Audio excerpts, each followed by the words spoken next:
बारिश में गरीब की झोपड़ी। बाहर तो बहुत तेज बारिश हो रही है।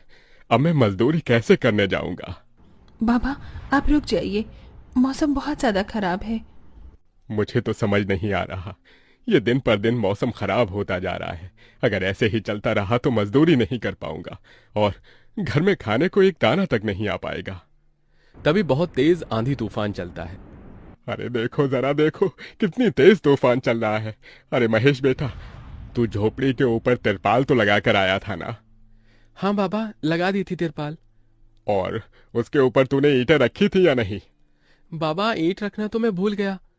महेश के इतना कहते ही झोपड़ी के अंदर बारिश की वजह से पानी टपकना शुरू हो जाता है। हे भगवान महेश, तूने ये क्या किया? तुझे मैंने कहा था बारिश और तूफान तेज है, तुझे ईंटें रख देनी चाहिए थी। मुझे लग रहा है कि तिरपाल उड़ गई। चल चल मेरे साथ चल। अब तुझे मेरे साथ भीगते हुए मेहनत करनी होगी, नहीं तो पूरे घर में पानी ही पानी भर जाएगा। देवेश इतना बोल ही रहा था कि घर के अंदर वाकई छत से पानी टपकने लगा। हाँ पिताजी, आप सही कह रहे हो, चलो चलते हैं जल्दी से। दोनों बाप बेटा बारिश में बाहर निकलते हैं और झोपड़ी की छत पर तिरपाल को सही से लगाना शुरू कर देते हैं। अरे बेटा, ईंट को अच्छे से रखना, कहीं ईंट गिर न जाए। ठीक है पिताजी, सही सही रखूंगा। महेश इतना कहकर अच्छे से ईंट से तिरपाल को दबाने लगता है, जिससे छत ढक जाती है और झोपड़ी में पानी टपकना बंद हो जाता है। लेकिन इसी के चलते हुए बेचारे दोनों के दोनों बहुत बुरी तरह भीग जाते हैं। अरे चलो बेटा, बहुत ठंड हो रही है, बाहर घर में चलते हैं।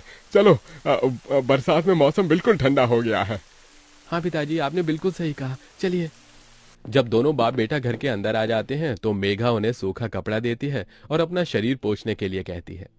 आप लोग अपना शरीर पोंछ लो और सूखे कपड़े पहन लो, नहीं तो ठंड लग सकती है। मेघा के दिए हुए कपड़े दोनों पहन लेते हैं। तभी बीमार शकुंतला बिस्तर पर पड़ी हुई मेघा से कहती है। अरे बेटी, तूने खाने के लिए कुछ बनाया नहीं? माँ, मैं बारिश के रुकने का इंतजार कर रही हूँ। घर के अंदर खाना कैसे बनाऊंगी? सारे में धुआं ही धुआं हो जाएगा। मेरी दवाई का समय हो गया है और मुझे भूख भी लग रही है। ठीक है माँ, मैं कुछ करती हूँ। मेघा अपने सिर पर एक सफेद कट्टा रखकर बारिश से बचते हुए बाहर से कुछ ईंटें लाकर घर के अंदर ही छोटा सा चूल्हा बना लेती है और उसी पर खाना बनाना शुरू करती है। अरे बेटी, पूरे घर में धुआं ही धुआं हो गया है। पिताजी, खाना बनाना भी तो बहुत जरूरी था। मेघा जैसे तैसे करके जल्दी जल्दी खाना बना लेती है। वो खाने में नमक मिर्च वाले चावल ही बना पाती है। माँ, माँ उठो, ये लोग खाना खा लो। शकुंतला मेघा के हाथों से खाना खाती है। शकुंतला के पूरे शरीर को पैरालाइज हुआ था, जिसके कारण ना तो वो हिल सकती थी और ना ही वो उठ सकती थी। मेरी प्यारी बेटी, इतनी कम उम्र में तेरे ऊपर कितनी जिम्मेदारी आ गई। हम गरीबों का कुछ नहीं हो सकता है। इस गरीब झोपड़ी के अंदर हम कैसे कैसे दिन देखते हैं। कोई बात नहीं माँ, बच्चे समय के अनुसार बड़े होते हैं, लेकिन मैं समय से पहले बड़ी हो गई हूँ। आपको तो खुश होना चाहिए। मैं तो इस कदर लाचार हो गई हूँ कि तेरे सर पर हाथ रखकर तुझे आशीर्वाद भी नहीं दे सकती बेटा। शकुंतला की आंखों से आंसू निकल रहे थे। मेघा उसके आंसू पोंछकर अपनी मां को हौसला देती है, जिसके बाद वो अपने भाई और पिता के साथ बैठकर खाना खाती है। बारिश होती ही रहती है, लेकिन बारिश रुकने का नाम ही नहीं लेती। खाना खाकर वो सभी सो जाते हैं। आधी रात के समय जिस तरफ शकुंतला का बिस्तर होता है, वहां पर पानी टपकना शुरू हो जाता है। अरे ये क्या, पानी टपक रहा है। मेघा, मेघा, लगता है सो गई। अब मैं क्या करूं? ये पानी तो धीरे धीरे टपकता ही जा रहा है। शकुंतला रात भर अपने ऊपर टपकते हुए पानी को ऐसे ही झेलती रहती है, जिसकी वजह से सुबह तक उसके पूरे शरीर में बुखार फैल जाता है। अरे, अरे ये क्या माँ, आपको तो बहुत ही बुखार हो गया है। रात भर ये झोपड़ी की छत टपकती ही रही। मैंने तुम्हें उठाने की कोशिश की, लेकिन तुम्हारे तक आवाज नहीं गई। ये सुनकर मेघा को बहुत अफसोस होता है।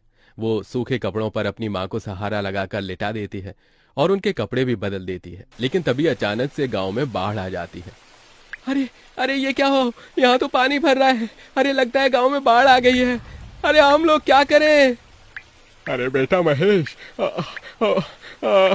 अरे भाई, अपनी माँ को कंधे पर उठा, नहीं तो हम सभी बह जाएंगे। अरे पानी में कोई जुगाड़ करता हूँ बेटा। देवेश फौरन घर के बाहर जाता है। जहां वो आसपास देखता है, उसे एक रेडी दिखाई देती है। देवेश उसे लेकर आता है, जिस पर शकुंतला को लिटा देता है।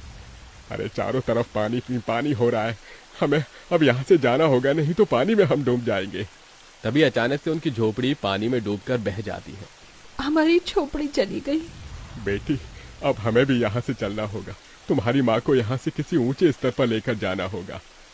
देवेश, महेश और मेघा तीनों शकुंतला को रेडी के साथ वहां से ऊंचाई पर लेकर जा रहे होते हैं, लेकिन पानी बहुत ज्यादा होने की वजह से रेडी का संतुलन खराब हो जाता है और वो पानी के साथ बहने लगती है।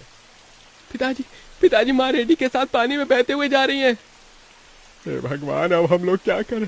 अरे हम लोग भी डूब रहे हैं। कोई सहारा मिलेगा तो हम यहाँ से बाहर निकल पाएंगे, नहीं तो पता नहीं आज क्या होगा। हे भगवान, कोई हमारी मदद करो। हे ऊपर वाले, कुछ तो करो।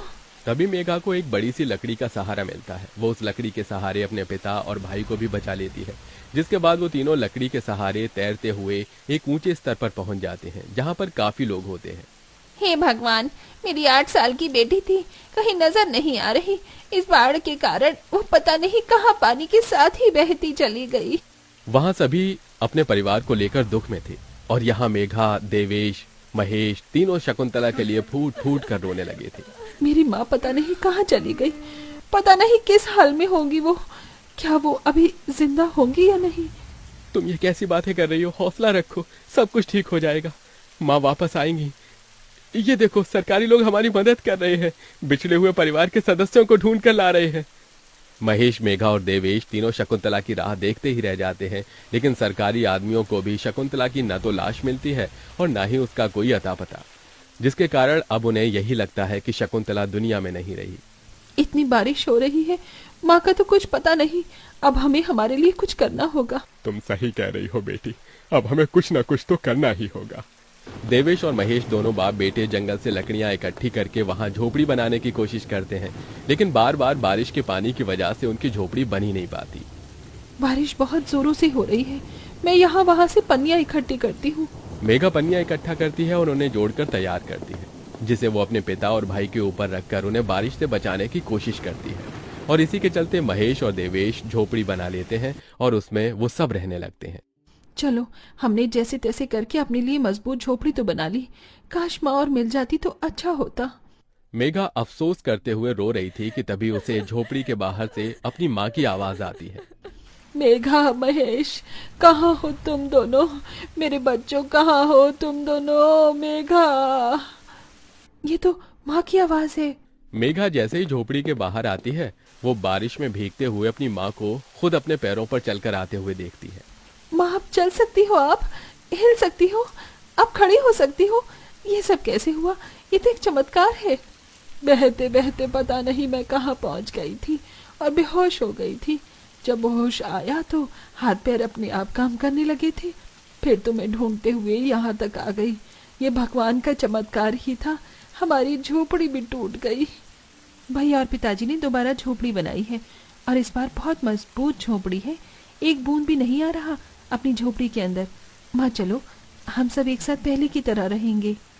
शकुंतला को सही सलामत देखकर महेश और देवेश दोनों बहुत खुश होते हैं। वो सभी एक दूसरे को गले से लगा लेते हैं। इस तरह बारिश में भी गरीब की झोपड़ी उनके काम आती है और वो उसी में अपना गुजारा करते हैं। बरसात खत्म होने के बाद महेश और देवेश दोनों मिलकर काम करते हैं और पैसे जोड़कर अपने लिए पक्का मकान बना लेते हैं, जिसके चलते अब शकुंतला भी अमीर घर की कोठियों में काम करके कुछ पैसे जोड़ती है और धीरे धीरे घर की परेशानियों को खत्म कर देती है। अब वो सभी एक साथ खुशी खुशी रहने लगते हैं।